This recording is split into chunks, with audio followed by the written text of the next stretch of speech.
उभाटा काँग्रेसमध्ये विलीन करा। काँग्रेस उभाटा 5 पेक्षा जास्त जागा देणार नाहीत।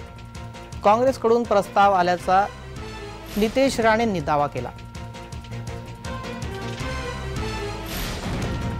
जागा वाटपासंदर्भामध्ये नितेश राणे यांनी हा दावा केलेला आहे। काँग्रेसकडून प्रस्ताव आल्याचा नितेश राणेंनी दावा केलाय।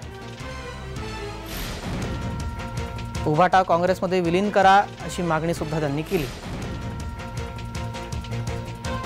काँग्रेस उभाटाला 5 पेक्षा जास्त जागा देणार नाहीत असा दावा नितेश राणे यांनी केलाय।